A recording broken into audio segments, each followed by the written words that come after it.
Hello, and thanks for tuning into Town Meeting TV's coverage of Town Meeting Day 2025. My name is Elaine Haney. This program is part of a series of candidate forums hosted by Town Meeting TV in advance of the Town Meeting Day election on March 4th, 2025.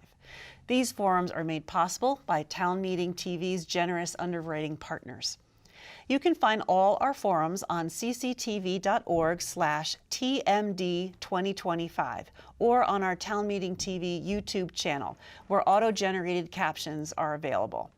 If you're tuning in on YouTube, click the subscribe button to stay tuned into local democracy this election season. On tonight's program, we will hear from 4 candidates running for positions on the South Burlington School Board. The candidates are Seamus Abshire, a 2-year term, Jennifer Lawrence, a 2-year term, Dan Boyer, a 1-year term, and Carolyn Lawrence, a 1-year term as a write-in candidate. We've prepared a list of questions for each of you, and you will have 90 seconds to answer each question. Rebuttals will only be allowed if a candidate is named directly, in which case the candidate will have 30 seconds to respond. If you are tuning in live, we also welcome your questions at 802-862-3966. If you call in, we will do our best to prioritize your question, though we will screen calls to ensure questions are not repeated.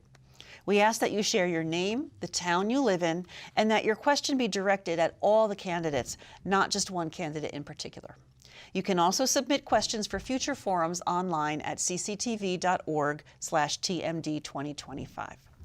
So let's get started with opening statements from the candidates. We will start with Jennifer. Go ahead. Jennifer, okay. Oh, well, excuse thank me. you. No, Carolyn. 2 Lawrences, Carolyn. We'll start with Carolyn.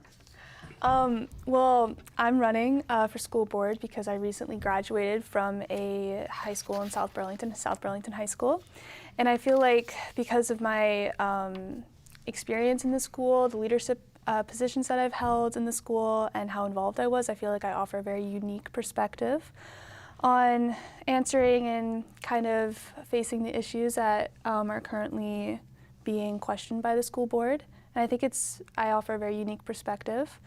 I'm also very involved in my community in both Boy Scouts and just helping out where I'm needed. So I feel like I'd love to kind of give back and help, and I'd love to be voted into this position. Thank you very much. Jennifer. well, thank you. And thank you for having me here today. I'm running for the school board because I believe that public schools provide a critical foundation and structure for our community. And I believe that there is a need to step up and to serve. You know, our children are going to be the future leaders of tomorrow. And I'm, you know, as a mother of 4 children, one who is still in the South Burlington High School, is a junior in the school. I just believe that, you know, I have a duty in society to serve in this position, and hopefully I can bring my experience. I've worked for 30 years, more than 30 years as a professional, that I can help bring some of that experience to bringing transparent insights to the board and for the community. Thank you. Seamus. Hey everybody, I'm Seamus Abshire. I'm a dad in South Burlington. My 2 little girls are in the audience.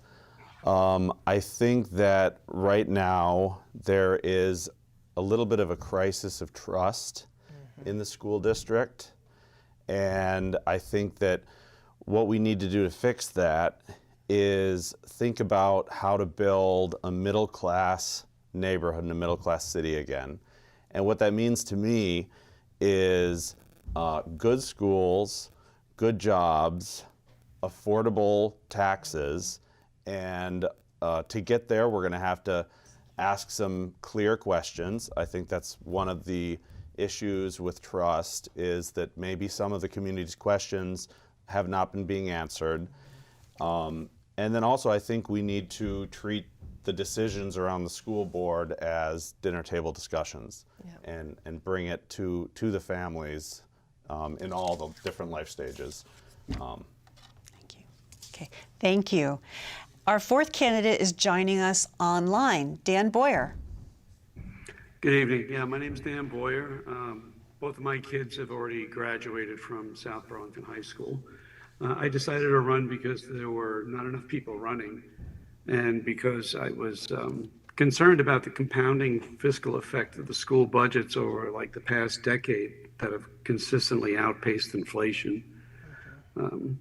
In terms of my qualifications, I've served in leadership positions throughout my professional career. I've got strong financial skills. I served as a union steward, vice president, and president, and I negotiated a number of contracts on behalf of my union membership when I was part of the union for approximately 10 years. I'm just hoping to, serve the community to the best of my ability and ensure that the district delivers better student outcomes and is a little more fiscally responsible. Thank you. All right, well, we have a series of questions here for each candidate. And I will start with you, Jennifer, and we'll just go around and we'll alternate candidates. So our first question is going to be about the school budget. So do you support this year's school budget of $71.5 million? And how would you address the challenges facing the state education fund and the impact on South Burlington schools and taxpayers? So this is a tough question, honestly, because I am very supportive of our school, and I'm very supportive of having budgets that provide the monetary funds in order to educate our students. The issue is that the budgets continue to go up and up. And this year, as Dan had mentioned, the budget actually has increased more than $3.5 million relative to the current year budget. It's $68 million for 24-25. The new budget's $71.5. $3.5 million increase, more than 5%. And the challenge that I have as a taxpayer in the community is that when you're looking the optics where you have particularly our superintendent's salary that continues to go up, and we're reducing student-facing positions, is a tough one to get behind and to advocate. And I think there's a lot of opportunity for the state to do more in this space. And we'll see how that continues to go with Phil Scott and some of the work that's coming out of Montpelier on that front. Okay, thank you. Seamus, same question for you. Right, do I support the school budget as currently proposed? I think that our job on the school board is political. It's not an apolitical, bureaucratic posting. And so to say that I supported the current school budget would be kind of like spending a little bit of political capital before I've really had a chance to ask questions, build community support, and all those things. Now, I think it will be stressful on our teachers.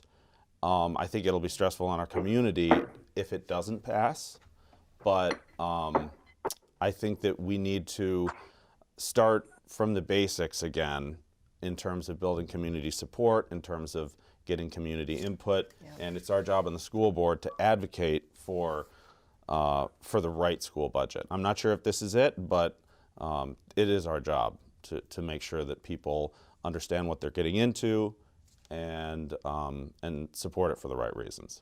So sorry, it's not a very clear answer, but we'll get there. Okay, thank you. Dan, please go ahead. First, no, I don't support the proposed budget. I think it was a little high. I would have liked to have seen a budget that was more in line with inflation.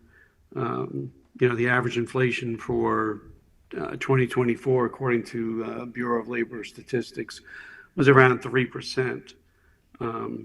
This is more than double that. And it's just, over I think the past 8 years, it's taken 3 votes to get a budget passed because budgets have come in really outpacing inflation, and you can't consistently outpace inflation without things going bad eventually. So I would have liked to have seen a budget more in line with inflation. As far as the state education fund, the school board, South Burlington School Board, doesn't have control over that. So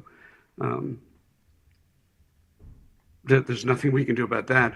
I do, however, support the governor's plan to reduce the number of school districts. I think that's a step in the right direction. Okay, thank you very much. And Carolyn.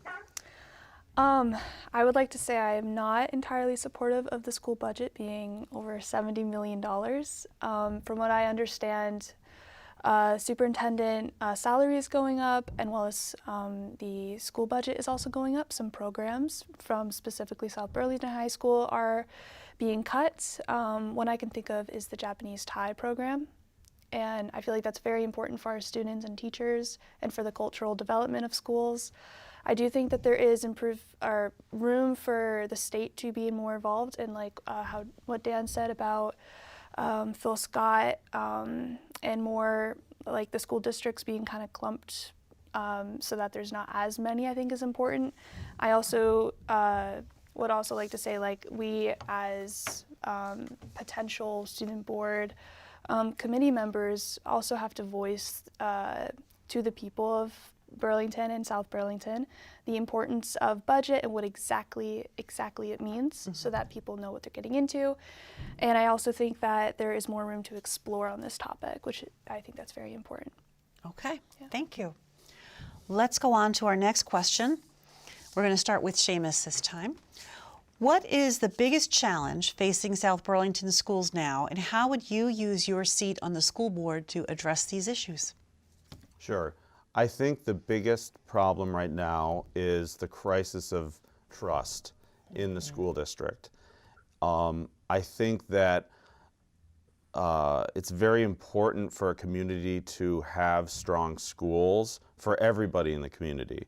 It brings in young people, it brings in middle-aged people, and it makes the community stronger for older people. So I think that having a school district and a school board that can pass budgets, that can do reasonable things is very important. And so if we get into a habit of putting up budgets that are going to fail, and we get used to that, and we start to kind of build up scar tissue around that, I think that will really get in the way of just returning to a middle class kind of life that I think that we all want here in Burlington and in South Burlington. So yeah, that would be my, and as a school board member, our job is to, again, figure out ways to talk to the community, to get community involvement, to get input, and also to emphasize where we need to make hard decisions. Yeah. Okay, thank you. Dan, what is the biggest challenge, and how will the school board address it?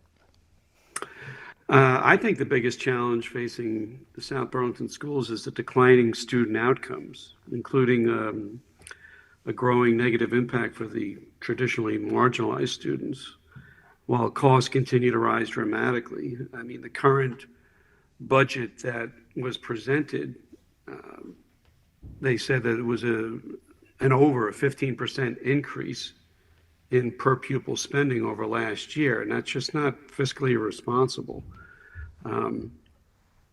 So that's, I think, the biggest challenge for the schools at this time.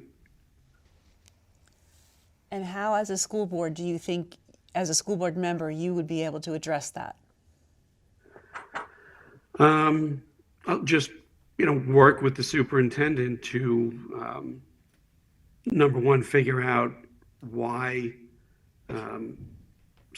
student outcomes are declining, trying to figure out a way to improve their outcomes and do it in a way that's fiscally responsible for the community.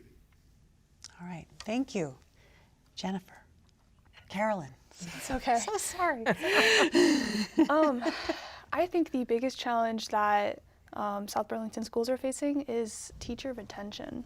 Keeping teachers in schools for more than 5 years or 10 years after they graduate with an education degree is, I think, very important. I'm currently a sophomore at the University of Vermont. I did go in as an education major, And when I was an education major, I was in education classes, and all of the every single professor I have or had has said, most of you will not stick. And that's really sad to hear, because I think education majors are, like, students are the future of America, but the teachers teaching them are also equally as important. So it's being there for your teachers, being there for your staff, who are obviously are under the stress of the budget, like the increased budgets, perhaps certain challenges that they're facing with students. I think it's very important to be very focused on the staff. To answer the question. Okay, thank you. Jennifer. So I would have to echo what everyone here is saying. And I think that it is an issue of trust. I think it's also an issue of the student outcome is declining. I think it's the retention and keeping the morale high of our teachers. And I think it's also, providing this, that schools are valued and that teachers are valued. I mean, this is such an important cornerstone of our community is education, right? And so I feel that, looking at all of these things, having the transparency, I mean, I think of, what can I do as a school board member is I hope to increase morale and enthusiasm across the community regarding the great things that are happening in our school. I hope that I can, if I'm on the board, to provide, drive some critical thinking and evaluation of what the budgets are and what is the academic rigor that is there, because I think that's a concern as well, that our academic rigor is slipping. And kind of get some new energy infused into the programming. Okay. That's what I think. Thank you very much, all of you. Sure.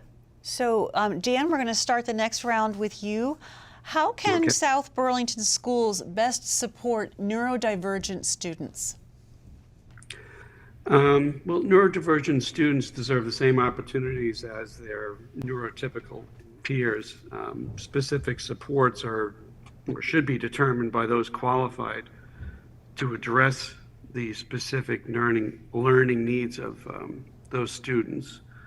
I think individual education plans need to be put in place for those students that should be on them, and they should be tracked and adjusted accordingly when the needs or the outcome of those plans aren't being met.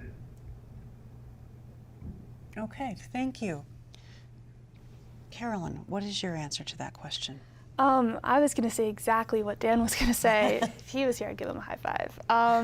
So as a high school or as a graduate of high school who had an IEP, I think it is so important for teachers and staff and advisors to just keep their eyes and ears open for any signs of neurodivergent students. I feel very strongly that a lot of kids who maybe have perhaps not like huge triggers of maybe being on the neurodivergent scale or being underrepresented and are not supported. And I think that's very important for them to have the support, to get the help that they need. Otherwise, they may not do as well in high school and beyond, either in college or trade school, or whatever post-high school path that they choose.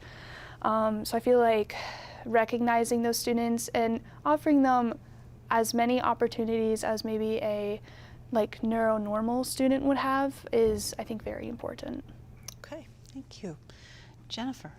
Okay, so as I have 4 children, and I had 2 children who had IEPs all through school, and I'm incredibly grateful for the services that they were provided that allowed them to graduate and go on and into college and have fulfilling lives. I think it's fantastic, and it's important for early intervention to recognize and to provide that support.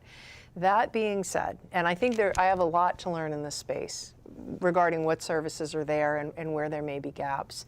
But that being said, I'd once heard that everyone is on the spectrum somewhere. That you're going to have people that are going to be on the spectrum. Everyone has some degree of neurodivergence. And I think that it's really critical that our schools are meeting students where they are, all of our students where they are, and providing the best academic experience and opportunities for them. Great, thank you. Seamus.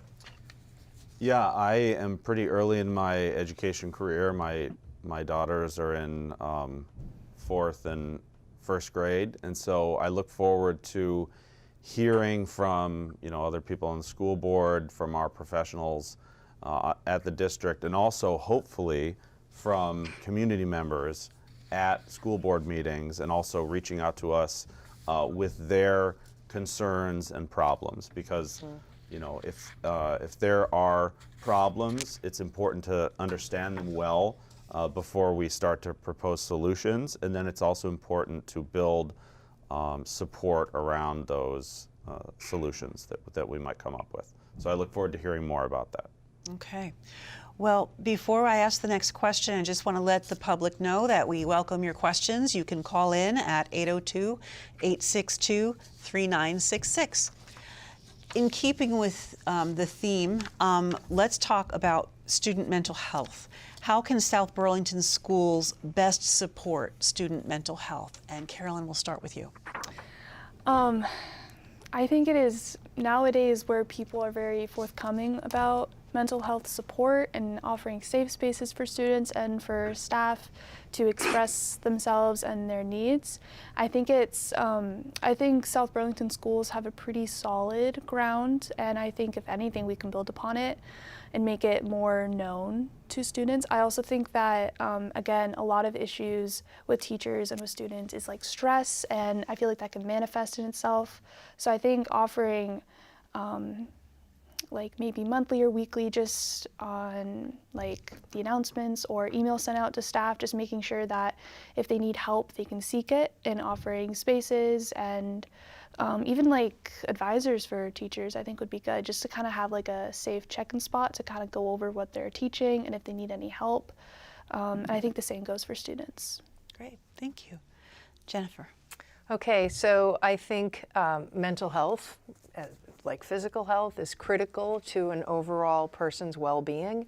And I think that you've got to start young with mental health and teaching children young how you can best manage that. And I believe that there's a partnership with schools and families, but it's an opportunity in the schools to teach children the importance of diet and nutrition and exercise and social interaction. And one concern that I've had as a parent of 4 teenagers is limiting screen time, because I think that anxiety and depression, and it's running rampant, and there are studies that are showing that it can be directly related to the amount of time that people can be on phones and computers and not interacting and engaging in society. So I feel that the school and the school board has a really important role in ensuring that there are programs that are in place that help grow these children so that they can be contributing members of society. And that in turn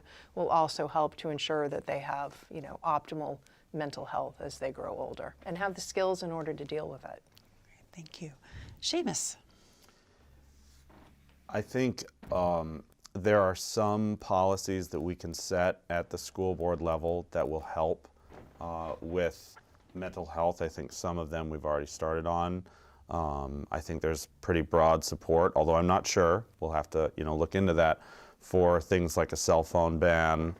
And I think as a school board, we're also empowered and responsible for asking questions about how much time did you spend on that Chromebook, in an average day?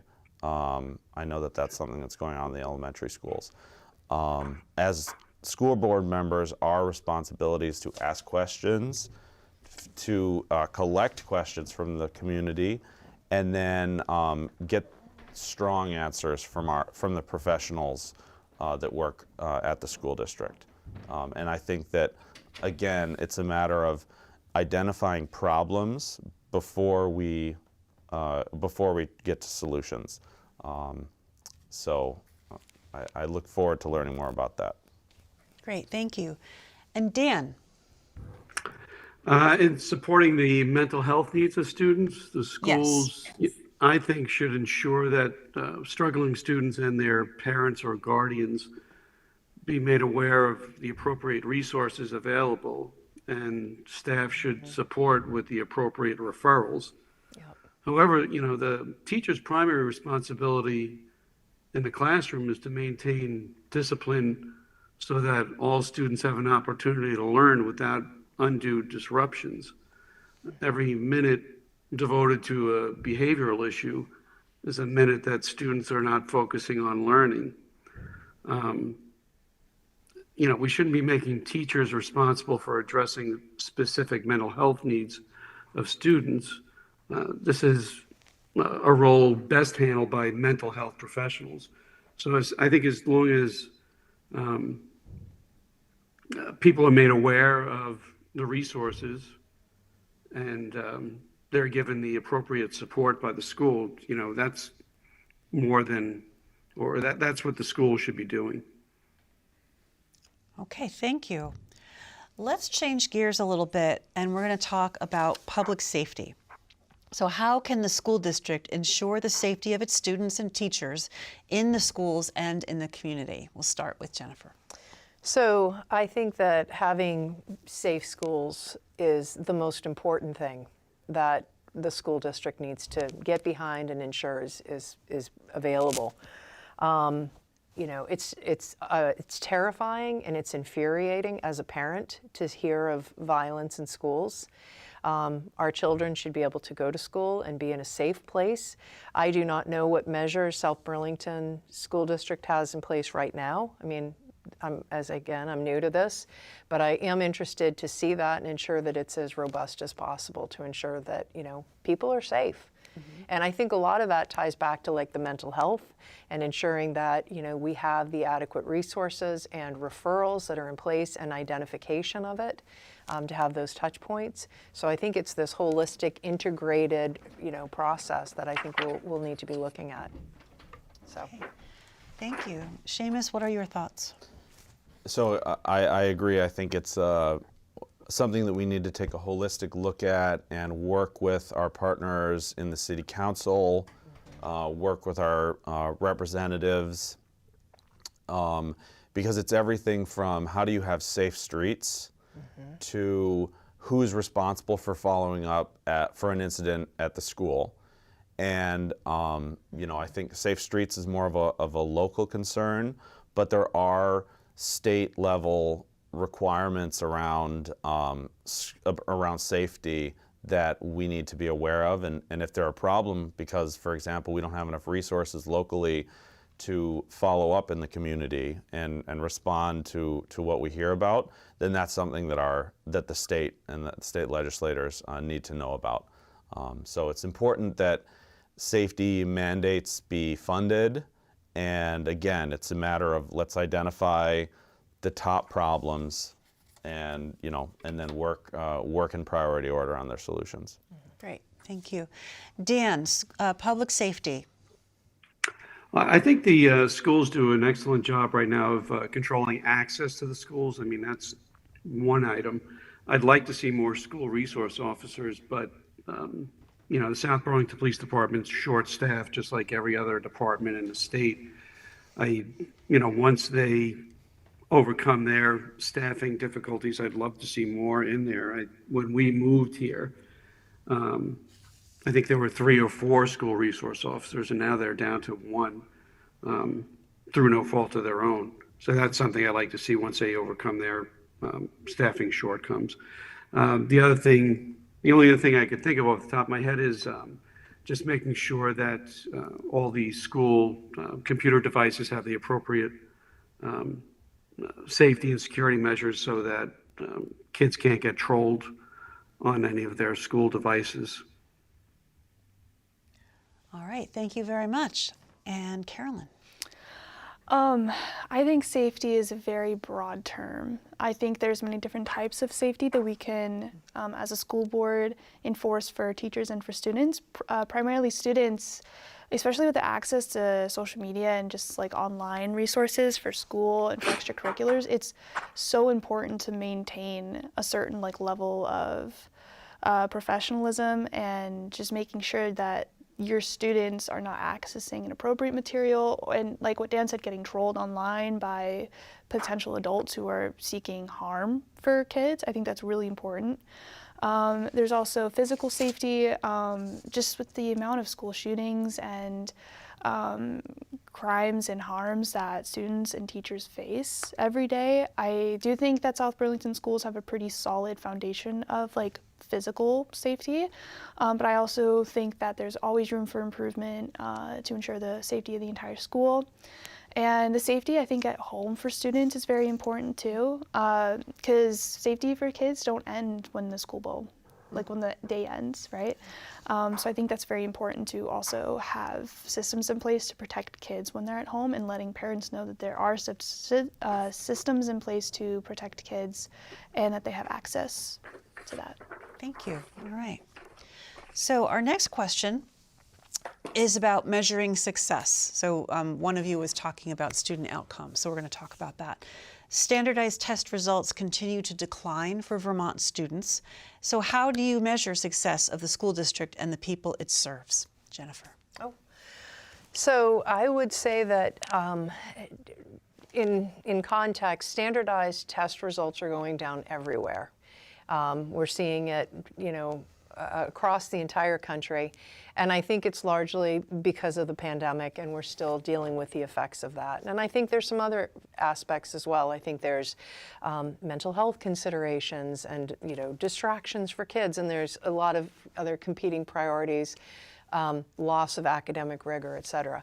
But I don't think that the standardized test results can be used alone to demonstrate success.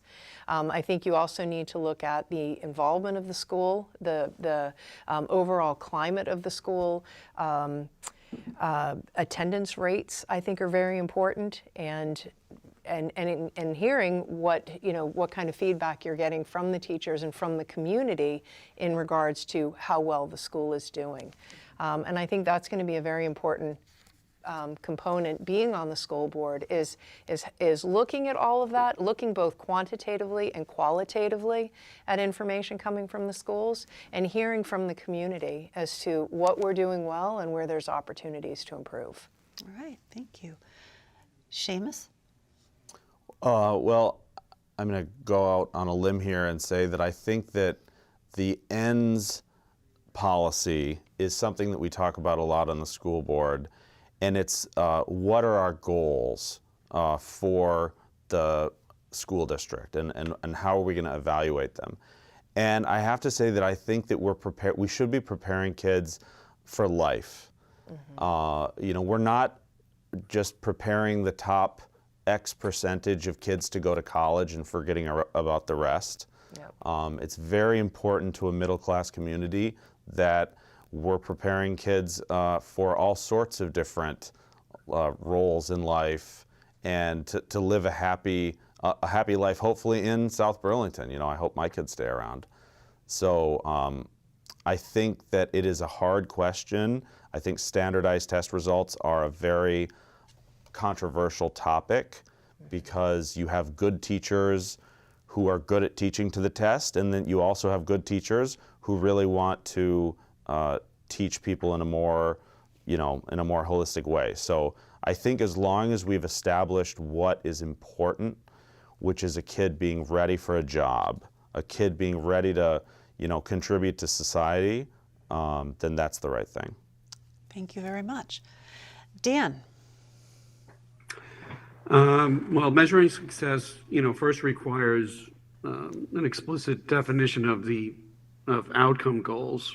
Then you need to have reasonable decisions on how to progress towards those goals and how they're to be measured. Standardized tests, they represent one useful tool for measuring achievement outcomes, particularly when multiple measures are used and interpreted appropriately. However, other data needs or should be routinely collected and documented, such as like absenteeism, suspension, graduation rates. That's important. Post-secondary enrollment, and that's not just schools. That's or your traditional college or university, trade schools, things like that. As just mentioned, making sure that the students are successful after high school. Okay, thank you. Jennifer, Carolyn. I think measuring success has changed over the last couple of decades. Success means many different things for students and for their families. For me, as a high school student, success was just being as involved as possible. For my sister, it was being a very competitive track athlete. For my brother, it was being fluent in German. I think it's very subjective to the student. And there are also, like what Seamus said, you're not building up a student to look successful on a college application, you're building them up for a job after they graduate.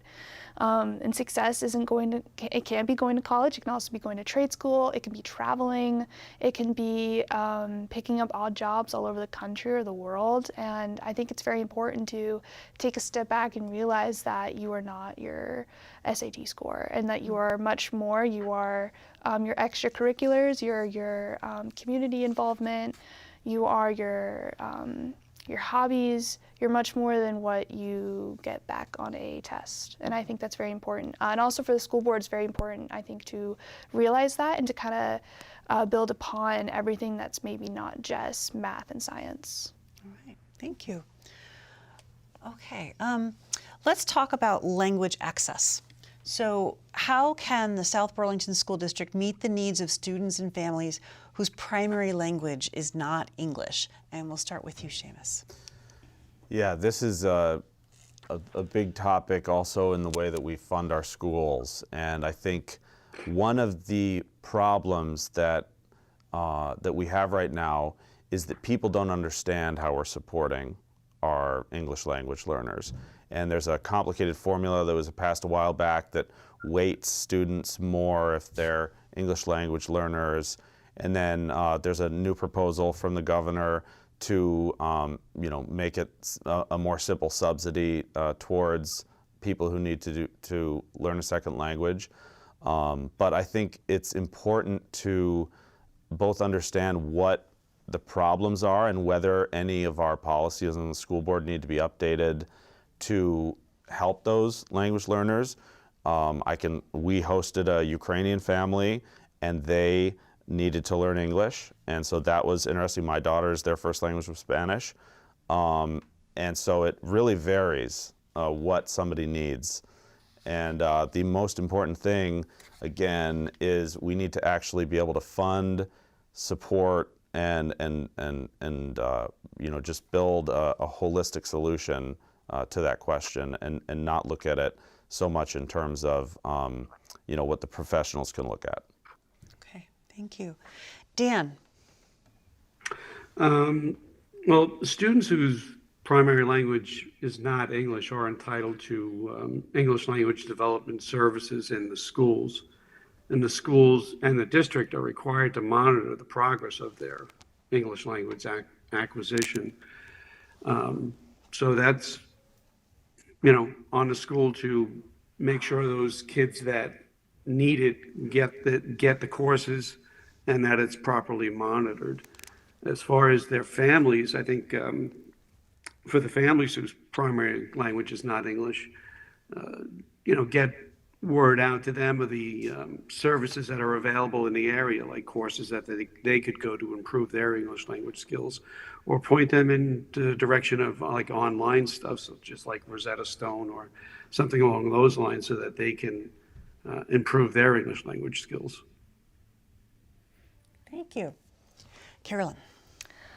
I think for students whose first language is not English and they're coming to a school where everyone is expected to speak English, I think full immersion, like meeting them where they are currently in their development of the English language, and then just immersing them into school activities and classes. I was a slam leader when I was a senior at South Burlington High School, so I was tasked with just hanging out and kind of introducing high school to ninth graders. And there was a student who was from Turkey that didn't speak English. And it was hard for me and my fellow SLAM leaders to kind of meet her where she was currently while learning. But once we were able to kind of get over that hump and make her feel more involved, she bloomed. She's doing amazing now. And I think that the Education Board needs to, I'm not entirely sure what policies are in place, but I think just kind of recognizing that students shouldn't be isolated into a classroom with a teacher for hours on end a day. That was just what I saw at my time. And although that can be helpful for introducing the language to them and then kind of releasing them into the hallways of any South Burlington school, I think immersion is important, and also providing systems for the families to learn English as well. Great, thank you. Jennifer. So I would say that I think that public education should be accessible to everyone in a community. Obviously that you're gonna and this is such a diverse part of the country where we live now. I think it's wonderful in many ways. Particularly in Burlington and in South Burlington, we see more diversity, I think, than in the rest of the state. But nonetheless, I'm not exactly sure what South Burlington is doing right now for having programs for non-English speakers. So I think it's going to be really important to understand that and to see where there's opportunities, if any, to close any gaps with it. But the fact being that every child, every person should have the ability to learn when they're here. So get them up to speed, immerse them into the programs, and the last thing I will say too is I believe that immersion is so important. We have one of our sons lived in Germany last year, and he went in as an ambassador for the U.S. And after a year of that immersion and speaking languages and working with people, he's now fluent in German. So I think that children are going to learn very quickly, and hopefully that can cascade to their families as well. So Okay, thank you. Now, we mentioned one or two times teacher retention and well-being. So what do you understand to be the current level of morale in the district, teacher morale? And what is the role of the school board in retaining good teachers and support staff? So we're going to start with Dan on that question. Well, I'm not an employee of the district, so I can't speak to the morale of the teachers.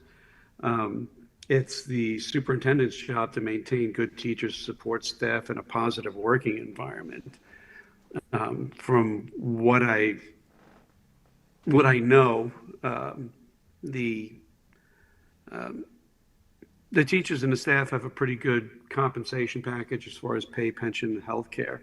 So I think the next thing is just having a positive working environment. And I think, with that, I would hope the morale would be good, but as I stated, I'm not an employee. I don't have any handle on the morale of the teachers and the support staff at this time. Okay, thank you. Carolyn. To kind of piggyback off of what Dan said, I'm also not an employee or a teacher, so I can't say I know for certain the morale levels. However, I do know as a previous education major, one thing I learned and will always remember is that now, I think it was reported into 2024 that only 50% of education majors who graduated college after 5 years stick with the profession. And I think that's scary, because if you have 10 teachers, only 5 of them are going to stay. And that's, I think, not great. And I did read that it's mostly because of the stress of being a new teacher and not having a very strong support system. I'm not on the education board, so I can't for sure say I know very strongly of the policies that there are in place for support systems for teachers and staff. But if there are, or if there aren't, I would strongly suggest and fight for that there need to be systems in place. And just kind of hearing out teachers and also giving them the creativity to kind of expand on what they know and what they would like to teach the students, and not giving them a very explicit set of things that they need to teach, and maybe giving them teacher creativity. Okay, thank you. Jennifer. So I would say that up there with ensuring that the schools are safe places is one of the important roles of the school board. Another critical role is ensuring that we do have our outstanding educators that are retained. And I believe that to that end, it's really important that we're listening to them and that we're hearing from them, and that we are, because they're going to have, they may have concerns, they may have, feedback that needs to be heard and addressed, and to, understand how perhaps they feel that they can better contribute to the community, to the learning community. My feeling right now, based on the people that I know that are in education, my finger on the pulse, is that the morale is not that great. And my feeling, the reason that may be, is I think that a lot of it comes back to some of the clashing with things like budgets that are not getting passed. And I think it's undermining the morale for these folks, and they're just not feeling that perhaps education is very valued, and that they're not very valued. And I think they feel taxed, and I think they feel weary. And so I think we've got to meet them where they are and do what we can to best support them and to give them the tools that they need, and to be successful in the classrooms. I keep saying, they're with our number one asset, which is our children. And so, how do we meet them there? Yeah, thank you. Seamus.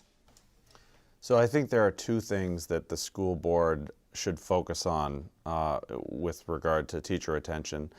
The lesser thing, which I heard as a community member, so not as a school board member, is that there might be some communication problems from the staff to the school board. Mm-hmm. And ultimately that is the superintendent's job to ensure that communication is good, but we can help the superintendent, and we can, in the way that we govern, we can help make sure that those lines of communication are open, and and staff ideas are percolating in the way that they should.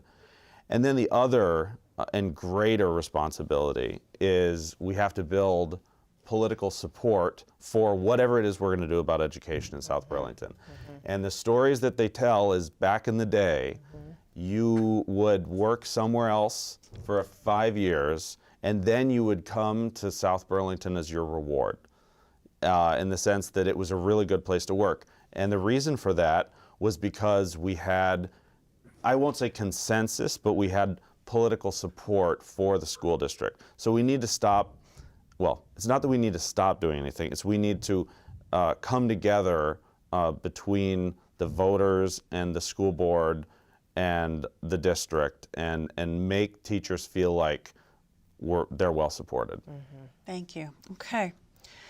I'm going to add an extra question in here. So retaining bus drivers is a significant issue for school districts across the state, especially in Chittenden County. What do you think the school board should be doing to improve that situation, and how does it impact the schools when you're short of bus drivers? I'll start with you, Carolyn. I think kids cannot get an education unless they go to schools. So bus drivers are pretty important. Transportation is very important. And for families that can't drive their kids to school, it's a privilege to have bus drivers who are adults and are willing to go out of their way to wake up at the crack of dawn and to drive a group of high schoolers and middle schoolers and elementary school age students to school. And if they're not staying, I think that's a terrible issue, and I think it needs to be addressed immediately. We should probably look at, as an education board, what is the starting salary? Perhaps there's still staff of schools. They need to be provided with support systems, and if they're having any issues with kids, I've been a victim of perhaps a couple of student fights on buses. So it's hard being on a bus with 50 other kids. So I think any adult would have perhaps high stress levels from that. So I think just providing circles of support for bus drivers is important. Maybe looking at what we're giving them in return for their time driving our kids to school, and kind of building off of that. Great, thank you. Yeah. Jennifer. I would agree with everything that you just said, and I think that it's critical not just to get the kids to school, but it's also critical that you have, valued bus drivers, qualified bus drivers that can take children to different events, whether it's, track meets or soccer games or wherever. I mean, we need these drivers that are there, and I think what we would need to do is figure out, where is the gap? Why are we not retaining the bus drivers? Or, do we not have competitive salaries? Do we not have, contracts that are being negotiated with them? And I think we've got to go look at that, because that is a root cause. If you're not going to have bus drivers, if you're looking at all the blocks, the building blocks, if you can't get the children to school, then that's going to create major issues. So I think going and addressing that is going to be critical. And whether it's contractual issues, whether it's behavioral issues that are happening on buses that bus drivers are having to respond to, is not acceptable. And how can we be supportive of those bus drivers and have the tools that need to be in place to ensure that those buses are safe for not just the children, but also the drivers that are driving them. Thank you. Sure. Seamus. I think that there are bigger problems at school than the bus driver problem. And I think that you have to start somewhere. And so I know that this year, the South Burlington School District was able to, for the first time in a few years, provide most of its routes most of the time. And I think that was regarded as a victory at the district, and I'm glad for that. My kids take the bus to school. So if we can build on that success, I think it's also a good example of how the school board works, where we set a goal, we set an end. It's a little bit of a confusing term, but we set an end, such as, like having full coverage for bus drivers, and then it's up to the district, it's up to the professionals at the district to accomplish that. And so I think that this is an example, again, of a problem that we could clearly understand, and then we could keep asking questions until a solution was clear to the district, and they acted on it. So I think it's a good success to build on, that we had a better year. Thank you. And Dan? Yeah, it's not the board's responsibility to be hiring bus drivers. I think the only thing we can do is show the district the support necessary to make sure that we are doing everything we can to try and recruit people to be bus drivers, let them know what the responsibilities are, hours, compensation package, things like that, get all that information out, and then obviously make sure they're properly vetted. Mm-hmm. Okay, thank you. We've arrived at our last question. So there was a vote to increase the school board to 7 members in March of 2024, and currently there are 5. What do you think needs to be done to effectively govern South Burlington's schools? And we'll start with you, Jennifer. Well, so again, I will say I am new to this process. I want to go into this with an open mind. I want to hear, what are we doing right? Where are the opportunities to improve? I'm not exactly answering your question. What do we need to govern? I think I need to learn, and I need to be trained. I need to be educated on what good governance looks like. I think that from my perspective, going on to the school board, I think that collaboration is going to be really important, working with the other school board members, but also, perhaps going beyond South Burlington and talking with school boards in Burlington and in Essex and in Champlain Valley, and understanding, like, what does good look like there? And how are they doing things? What does good look like? And where do we have the opportunity to improve our cohesion and bring some of the unity to our community that I think we really need? Right. Seamus. Yeah, I think the single biggest thing that we can do as a school board is remember that we are politicians. As scary as that is to say, we're elected. We're here because people voted for us.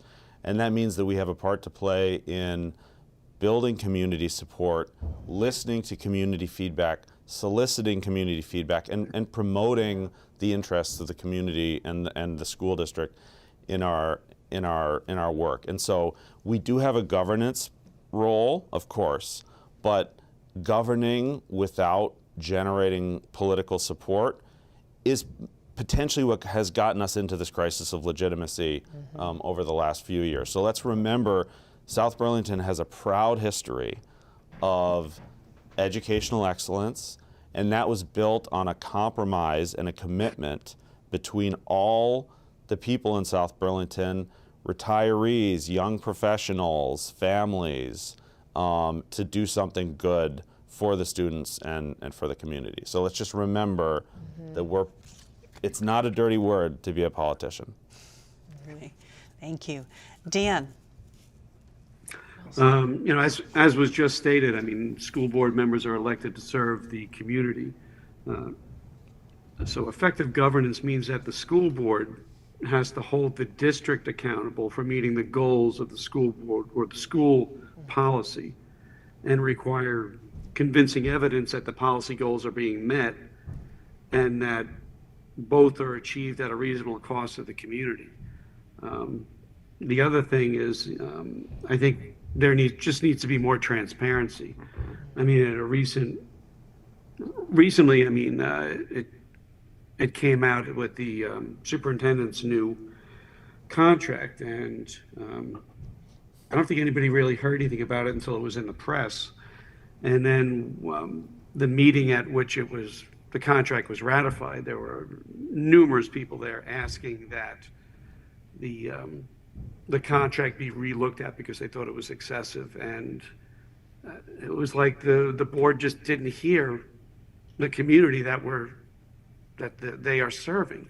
So the board needs to be reminded they work for the community, not the district, and they are there to hold the district accountable. Okay.